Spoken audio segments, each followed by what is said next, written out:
Bonjour, bonsoir, ça dépend de l'heure à laquelle vous allez nous suivre. Nous, c'est le ministère CAP, CAP veut dire Génération de la Sortie de la Connaissance de la Parole de l'Éternel. Nous sommes dans notre deuxième module sur l'enseignement de la nouvelle naissance, comme promis, bien mes frères et sœurs en Christ. Alors, on sera dans notre texte de base, 2 Corinthiens chapitre 5, verset 17, ça veut dire, si quelqu'un est en Christ, il est une nouvelle créature, les choses anciennes sont passées, voici, toutes choses sont devenues nouvelles. Et dans le premier module, je vous avais parlé sur ce que nous sommes devenus après avoir reçu Christ comme Seigneur et Sauveur personnel dans notre vie. Donc, nous ne sommes plus restés le même. Il y a déjà eu des transformations. Et nous avons partagé avec vous dans le premier module et dans le deuxième module, la question reste toujours la même. Qui est cette nouvelle personne? Parce que le texte dont nous venons de lire, on dit si quelqu'un est en Christ, il est devenu une nouvelle créature. Donc,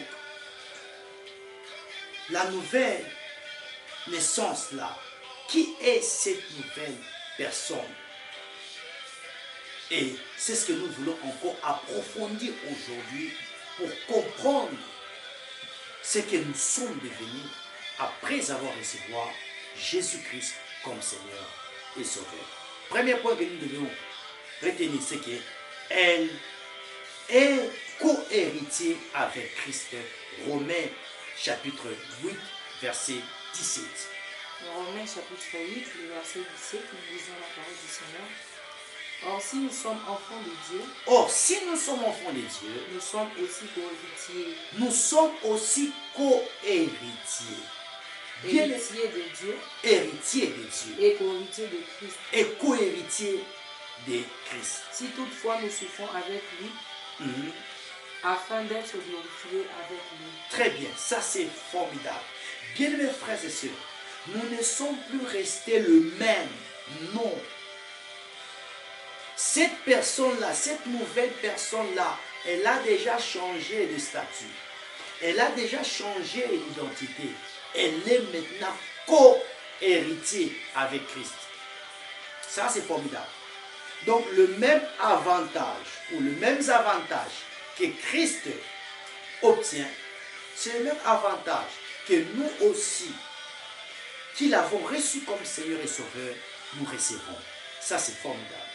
Deuxièmement, elle est un temple, virgule, la demeure de Dieu. 1 Corinthiens 3, verset 16. On va le lire. 1 Corinthiens 3, le verset 16. Nous lisons la parole du Seigneur. Ne savez-vous pas que vous êtes le temple de Dieu? Mais ne savez-vous pas que vous êtes le temple de Dieu? Et que l'Esprit de Dieu habite en vous. Et que l'Esprit de Dieu habite en vous. Bien-aimés frères et sœurs, cette personne-là, elle est devenue un temple de Dieu. La demeure de Dieu, la demeure où l'Esprit de Dieu, l'Esprit de sagesse, l'Esprit de force, l'Esprit de révélation demeure. Donc tu n'es pas n'importe qui. Non, tu n'es pas n'importe qui. Tu es un temple de Dieu. Donc tu dois refléter la gloire de Dieu. Tu dois refléter la magnificence, la grandeur, la splendeur. Tu dois manifester la présence de Dieu en toi. C'est cette nouvelle créature que je vous parle en ce moment. 3, elle est un membre du corps de Christ. 1 Corinthiens chapitre 12, verset 27. 1 Corinthiens chapitre 12, verset 27. Le verset 27, nous lisons la parole du Seigneur. Le verset 27.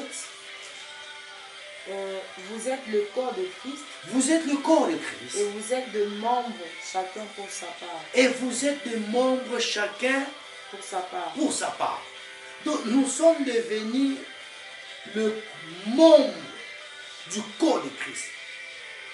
Donc Jésus compte sur nous. Dieu le Père compte sur nous. Donc nous faisons partie du corps de Christ. Nous faisons partie de l'armée céleste. Oh bien-aimé, je suis heureux d'avoir donné ma vie à Christ. Je suis heureux de vivre la nouvelle naissance. Je suis heureux de vivre la nouveauté de vie.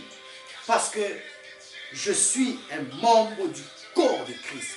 Ça, c'est formidable. Et cinquième point, elle est une nouvelle créature. Le verset que nous venons de lire de 2 Corinthiens, chapitre 5, verset 17. Et cinquièmement, pour finir, elle est réconciliée avec Dieu et ministre de la réconciliation. 2 Corinthiens 5, 18 à 19. 2 Corinthiens, chapitre 5, le verset 18 à 19, nous disons la parole du Seigneur.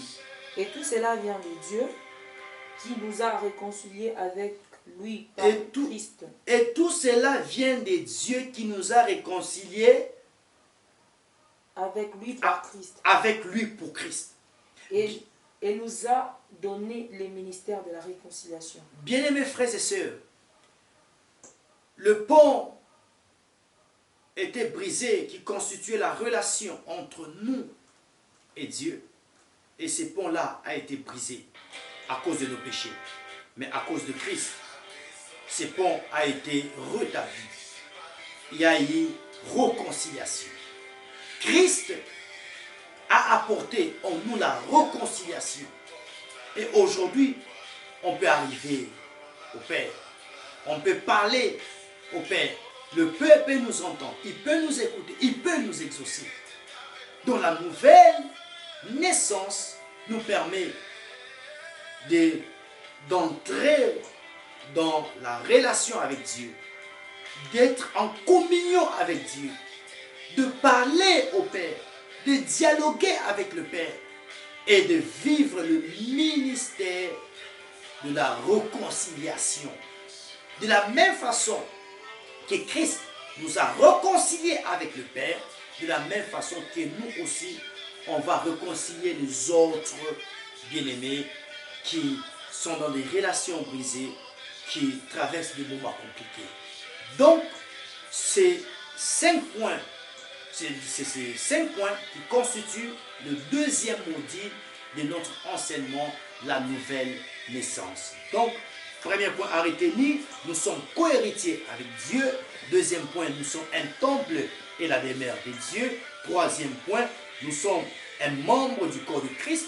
Quatrième point, nous sommes une nouvelle créature. Cinquième point, nous sommes réconciliés avec Dieu et le ministre de la réconciliation. Alors, bien mes frères et sœurs, comme je vous avais dit au premier module, que un papillon ne peut pas redevenir une chenille. Il reste un papillon, il mourra un papillon.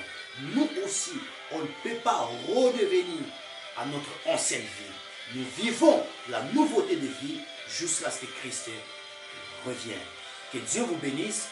Moi, c'est votre humble serviteur, Dr Trésor Massonga, responsable et visionnaire du ministère GAP. Je vous fixe rendez-vous au prochain numéro avec le même et réel plaisir. Au revoir.